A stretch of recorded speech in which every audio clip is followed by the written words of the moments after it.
योजना के मकसद और उसकी विफलता के प्रति सरकार का ध्यान नहीं है। प्रमोद द्विवेदी ने कहा कि मोक्षदायिनी नर्मदा शिप्रा संगम को सदा नीरा और स्वच्छ बनाने को करोड़ों रुपए खर्च कर डाले, मगर नर्मदा शिप्रा संगम अब भी मैली है। शासन न गंदे पानी को शिप्रा में मिलने से रोक सका और न ही नर्मदा शिप्रा लिंक योजना को निरंतर चालू रख सका। परिस्थिति वर्ष प्रतिमाह लाखों श्रद्धालुओं को मैली शिप्रा में ही स्नान करना पड़ रहा है। इससे भारी नुकसान हो रहा है। उन्होंने शिप्रा स्वच्छ न हो पाने का मुद्दा उठाया है। गौरतलब है कि शिप्रा को सदा नीरा बनाने और पानी साफ शुद्ध बनाए रखने के मकसद से बनी नर्मदा शिप्रा संगम योजना पर सरकार पिछले 2 साल में 650 करोड़ रुपए खर्च कर चुकी है। परिणाम से वाकिफ सरकार भी अब नर्मदा का पानी सीधे शिप्रा में न छोड़कर पाइपलाइन के जरिए पहुंचाने की कवायद कर रही है। जी अच्छा बताइए क्या मुद्दा क्या है? नर्मदा शिप्रा लिंक योजना मुंडला दोस्तदार ग्राम पंचायत में उज्जैनी एक गांव है। उज्जैनी में ऊपर पहाड़ पर मंदिर है और बताया जाता है कि वहाँ से माँ शिप्रा का उद्गम हुआ। नहर प्राकृतिक रूप से बनी हुई है। वहाँ पर करोड़ों 700 करोड़ रुपए की योजना के आधार से नर्मदा शिप्रा लिंक योजना प्रारंभ की। नाम दिया गया कि यहाँ नर्मदा और शिप्रा का संगम है और लोग स्नान करते हैं तीर्थ स्थल के लिए। वास्तव में शिप्रा नदी वहाँ विलुप्त हो चुकी है अपने उद्गम स्थल से और 7 किलोमीटर दूर जाकर के फिर प्रकट हुई।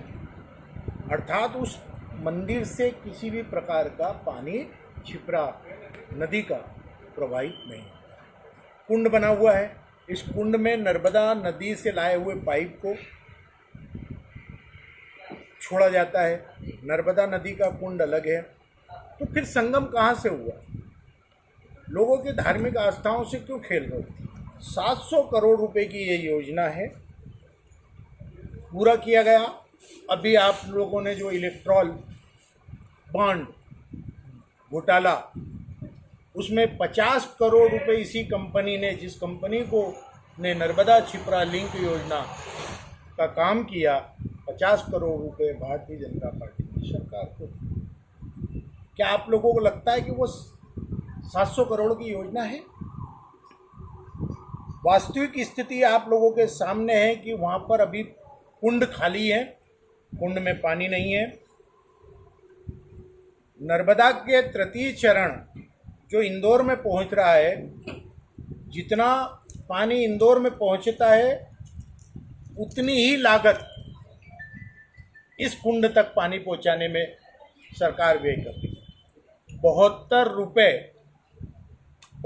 रुपये 1000 लीटर पानी खर्च होता है। कहा गया कि 305 मीटर ऊपर हमने पानी को चढ़ाया है, जबकि इस तीर्थ स्थल के फोटो आप देखेंगे तो 25 फुट ऊपर नर्मदा की लाइन जा रही है। वहाँ से पाइप के जरिए कुंड में पानी छोड़ा जाता है और फिर ये पानी गांव में जाता है।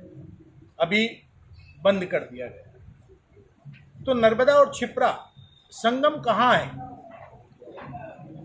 लोगों के धार्मिक आस्थाओं से आप क्यों खेल रहे हो? और पाइप के जरिए पानी छोड़ करके अगर नदियों का संगम किया गया तो फिर हर नदी का संगम किया जा सकता है। मैं एक टब में नर्मदा का पानी ले आता हूँ, दूसरे टब में चंबल का, तीसरे टब में यह, और सबको पाइप से जोड़ करके एक कुंड में डाल देता हूँ। हो गया सारी नदियों के पानी का संगम। धार्मिक आस्थाएं हमारे सनातन धर्म में महत्वपूर्ण होती है। संगम अगर देखना हो तो इलाहाबाद की त्रिवेणी नदी का संगम देखिए। संगम अगर आपको देखना है तो बड़ी कलमेर में चंबल नदी और नर्मदा नदी के संगम को देख लीजिए। वहाँ एक मंदिर बना हुआ है, दोनों तरफ घाट हैं। बड़ी कलमेर हाथोत्तेशी का ये प्राकृतिक रूप से संगम है। अभी 10 मई को जनापाव में भी जाएंगे, झंडा फहराया जाएगा। वहाँ पर 7.5 नदियाँ, जनापाव में जो कुंड है उसमें प्राकृतिक रूप से मिली हुई है। संगम ये है। तो धार्मिक आस्थाओं से खेलने का काम ये भारतीय जनता पार्टी का और उसकी सरकार का है, जो अपने आप को बड़ी सनातन धर्म की पुरोधा बता रही है। आप लोगों के सामने मैंने आज की स्थिति रख दी है कि दोनों कुंड खाली हैं, कुंड में पानी नहीं है और पंचकोशी यात्रा चल रही है। जो लोग उज्जैन नदी में यानी क्षिप्रा नदी में स्नान नहीं कर पाते और ग्रामीण क्षेत्र के लोग परिक्रमा करते हुए अगर क्षिप्रा मैया के उद्गम स्थल के दर्शन करना चाहते हैं तो उन्हें न तो नर्मदा का पानी मिलेगा और न क्षिप्रा चूँकि वहाँ से 7 किलोमीटर विलुप्त हैं, 7 किलोमीटर दूर बात प्रकट होती हैं।